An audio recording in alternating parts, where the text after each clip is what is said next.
Welcome everyone, welcome to JRS Mantra. I am Jitesh. चलिए बाबू, आज इस वीडियो लेक्चर में हम लोग अपने मैनेजमेंट के सेट 5 के ऑब्जेक्टिव क्वेश्चन का डिस्कशन करेंगे। इस सेट में मैंने 2019 में आपके जो क्वेश्चंस आए हुए थे बाबू, मैंने उसका डिस्कशन किया। तो चलिए अब हम लोग एक एक करके क्वेश्चन का डिस्कशन करते हैं। चलिए मैं थोड़ा पेन ले लेता हूँ बाबू।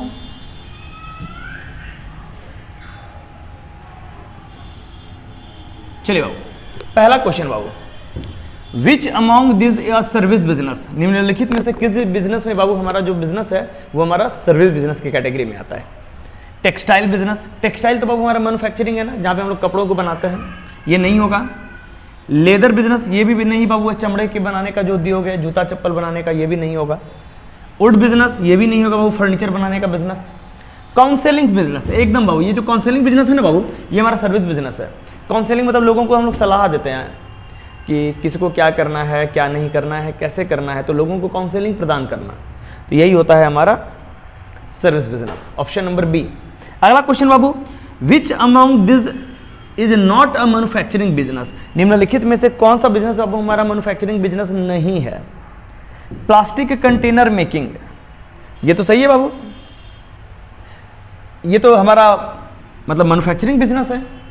स्मार्टफोन मेकिंग, ये भी तो बाबू जो मोबाइल फोन को बनाना, ये भी तो मैन्युफैक्चरिंग है ना बाबू। हेयर ड्रेसिंग, हेयर ड्रेसिंग मतलब जो सैलून वगैरह में हम लोग जाते हैं, जो बालों का अलग अलग डिज़ाइन वगैरह देखते हैं, एक से एक यूनिक हेयर कटिंग है आज के डेट में। हम लोग तो बाबू एकदम सबसे सिंपल प्लेन तरह का। लास्ट बाबू कैंडी मेकिंग, तो कैंडी मेकिंग मतलब बाबू चॉकलेट वगैरह बनाने वाला जो है, ये भी मैन्युफैक्चरिंग है। तो ये जो हेयर ड्रेसिंग बिजनेस है बाबू, option number C, that is our correct answer, है ना। चलिए वो next question, economic sector is a part of, बहुत कंट्रोवर्सी है इस क्वेश्चन में, अलग जगह अलग अलग आंसर। क्वेश्चन बैंक वगैरह में ट्रेड आंसर देगा, कहीं पे तो ट्रांसफर ऑफ गुड्स भी दिया गया है। तो मेरे ओपिनियन में ये जो इंडस्ट्री है ना बाबू, this is the most suitable answer. ध्यान रखिएगा, इकोनॉमिक सेक्टर एक इंडस्ट्री का पार्ट होता है, क्योंकि एक इंडस्ट्री में बहुत सारे अलग अलग सेक्टर्स होते हैं, तो ये इकोनॉमिक सेक्टर उसी का एक हिस्सा है। अगला क्वेश्चन है बाबू, which is an example of globalization, globalization वैश्वीकरण का जो एग्जाम्पल है बाबू, निम्नलिखित में से कौन सा है। तो ट्रांसपोर्टेशन, एकदम बाबू, हम लोग फ्लाइट पकड़ के दुनिया के एक देश से दूसरे देश जाते हैं ना बाबू, तो ये ग्लोबलाइजेशन का एग्जाम्पल है। मीडिया एंड इंटरटेनमेंट, हम लोग आज के डेट में बाबू हॉलीवुड की मूवी देखते हैं ना, कोरिया में बनी मूवी, ताइवान में बनी मूवी को देखते हैं। इंडिया में ही देखिए ना भाई, हम लोग तमिल, तेलुगु, कन्नड़ भाषा या फिर मलयालम में बनी मूवी को देखते हैं ना, भोजपुरी तो देखते ही हैं, हिंदी वाली तो देखते ही हैं, बॉलीवुड की, बंगाली मूवी वगैरह भी हम लोग देखते हैं। तो ये ग्लोबलाइजेशन है ना बाबू। लॉ, कानून बाबू, आज के डेट में जब आप बिजनेस करने जाओगे, तो जब आप इंडियन कंपनी अमेरिका में जाके बिजनेस करेगी बाबू, तो उसको अमेरिकन लॉ वगैरह को फॉलो करना होगा ना, तो ये भी हमारी एक वैश्वीकरण नीति का हिस्सा है, जैसे यूनाइटेड नेशंस वगैरह। तो ऑल ऑफ द अबव, तो option number D is our correct answer बाबू, ध्यान रखना है। चलिए next question, process industry has a primary production process as, तो ये जो प्रोसेस इंडस्ट्री का बाबू हमारा ये जो प्राइमरी प्रोडक्शन प्रोसेस होता है वो क्या होता है, ये तो मैंने आपको बहुत अच्छे से प्रोसेस इंडस्ट्री बाबू मैंने पढ़ाया है। ये कॉन्टिन्यूअस होता है, इंडिविजुअल यूनिट तो कभी नहीं होता है बाबू, एक यूनिट दूसरे यूनिट से एकदम मिक्स होते हैं, इंटरलिंक्ड होते हैं सब। पार्ट्स ऑफ मटेरियल्स नहीं होता है बाबू, बिल्स ऑफ मटेरियल नहीं, ये कंटिन्यूअस होता है बाबू। ये जो प्राइमरी प्रोडक्शन प्रोसेस क्या होता है बाबू, एकदम ये एकदम कंटिन्यूअस रहता है, एकदम लगातार चलते रहो, रुकना नहीं चाहिए गिरावट, ये तो प्रोसेस है ना। तो option number A is the correct answer. Concept of scientific management is given by, ये जो साइंटिफिक मैनेजमेंट का कंसेप्ट है बाबू, ये किसने दिया है। साइंटिफिक मैनेजमेंट का कंसेप्ट जो बाबू हमारे FW टेलर ने दिया है, याद रखिएगा। हेनरी फायोल साहब ने मॉडर्न मैनेजमेंट का कंसेप्ट दिया था, कंफ्यूज नहीं करना है दोनों में। साइंटिफिक मैनेजमेंट है हमारा FW टेलर साहब के द्वारा, और मॉडर्न मैनेजमेंट हमारा हेनरी फायोल साहब के द्वारा, है ना। तो लोग एकदम कंफ्यूज करते हैं, वही में हेनरी फायोल साहब के द्वारा 14 प्रिंसिपल दिया गया था मैनेजमेंट का, पढ़ के रखिएगा, इंपॉर्टेंट है, एग्जाम वगैरह में आ सकता है। 14 प्रिंसिपल आ ही गया ना वो क्वेश्चन। तो 14 principles of management are given by, तो मैनेजमेंट का जो 14 सिद्धांत है बाबू, वो किनके द्वारा दिया गया था। मैस्लो साहब के द्वारा नहीं बाबू, मैस्लो साहब के द्वारा मोटिवेशन थ्योरी दिया गया था, है ना। FW टेलर साहब के द्वारा भी नहीं दिया गया था, डेविड रिकार्डो इनके द्वारा भी नहीं, हमारा हेनरी फायोल साहब बाबू इनके द्वारा दिया गया था, ध्यान रखिएगा। अगला क्वेश्चन है बाबू, what is the maximum number required in sole proprietorship, sole proprietorship में जो मैक्सिमम नंबर होते हैं बाबू, कितने होते हैं। सोल प्रोप्राइटरशिप बाबू, अकेला आदमी और उसको क्या चाहिए, तो बस 1 मैक्सिमम वही, तभी तो सोल प्रोप्राइटरशिप है ना। इंडिविजुअल बिजनेस, नहीं तो वो पार्टनरशिप नहीं कर लेता ज्यादा लोग आते तो 1 option number B is our correct answer बाबू, है ना। चलिए next question, partnership firm must be registered under, ये जो पार्टनरशिप फर्म होता है बाबू वो किस कानून के तहत उसका रजिस्ट्रेशन होना चाहिए। तो पार्टनरशिप एक्ट शुरुआत में भी आ गया हमारा आंसर बाबू, इंडियन गवर्नमेंट के द्वारा ये जो पार्टनरशिप एक्ट लाया गया था उसी के द्वारा, है ना। फिर कंपनीज एक्ट नहीं बाबू, इसके अंदर ज्वाइंट स्टॉक कंपनी इसके अंदर ऑपरेट होता है, उसका रूल रेगुलेशन उससे ऑपरेट होता है। बोथ तो नहीं होगा, नन तो नहीं होगा, तो ऑप्शन नंबर ए इज बाबू आवर करेक्ट आंसर, ध्यान रखना है।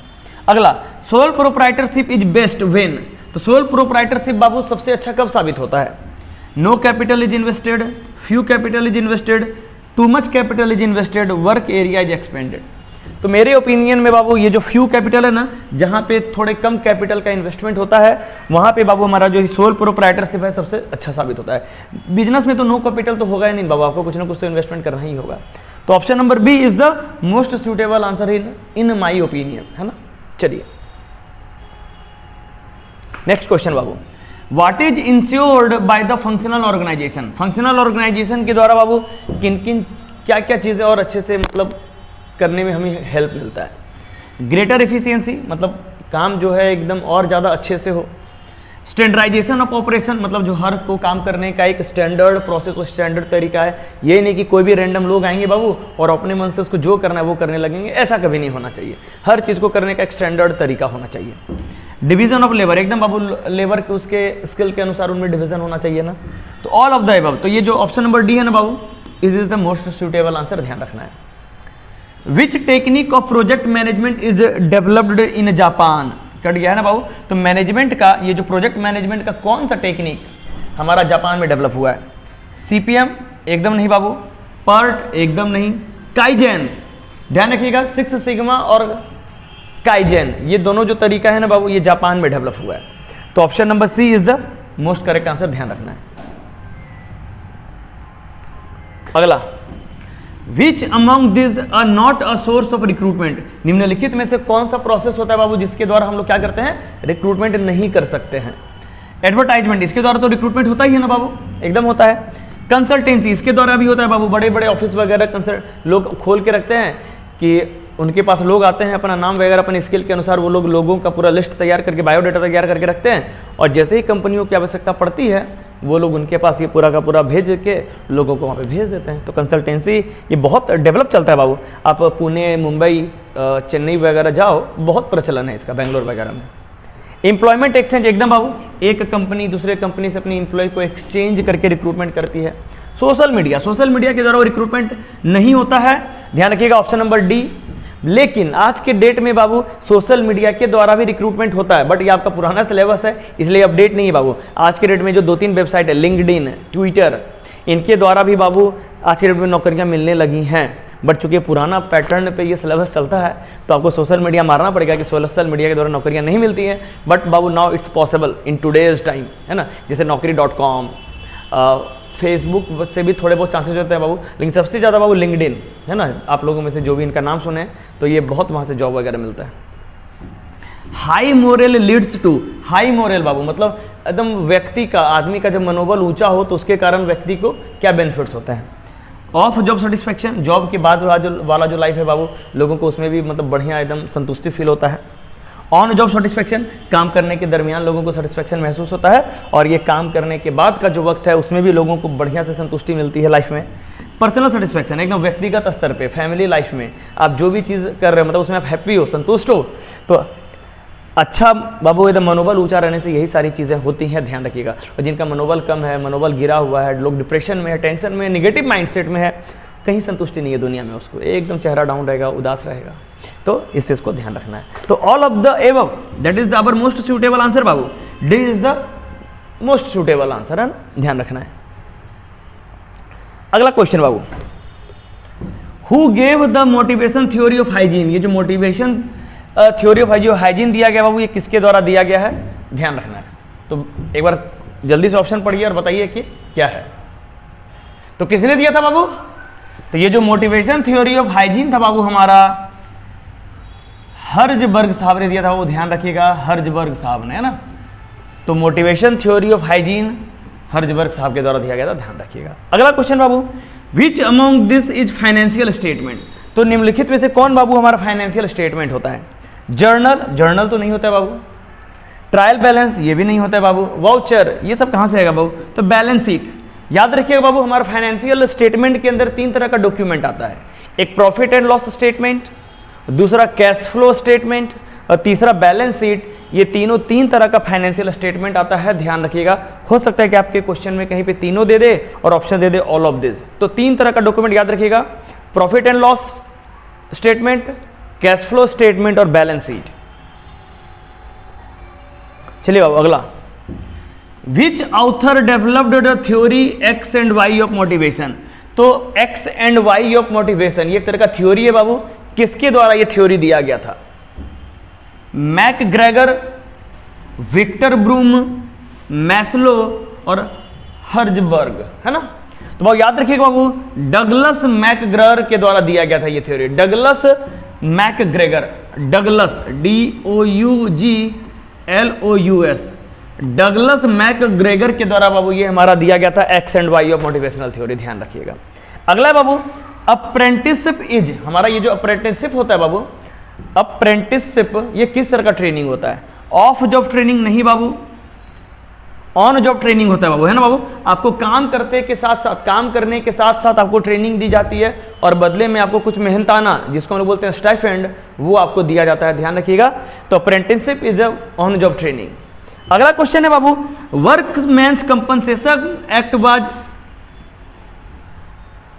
एक्सपेक्टेड इन, है मतलब एक्टेड इन होगा और कुछ नहीं। तो ये जो वर्कमैन कंपनसेशन एक्ट था बाबू ये कब आया था? तो मैंने आपको बताया था वो ये वर्कमैन कंपनसेशन एक्ट एक्चुअली बना था बेसिकली 1923 में, लेकिन इसको लागू किया गया था प्रोबेबली 1 अप्रैल 1924 में, है ना। तो ध्यान रखिएगा 1924 में लागू किया गया, बना था ये एक्ट हमारा 1923 में। तो 1936 नहीं होगा बाबू, 1947 नहीं होगा, 1923, 1948। तो ध्यान रखिए बाबू 1923 या कहीं पे 1924 होगा, तो वही आपको आंसर मारना है।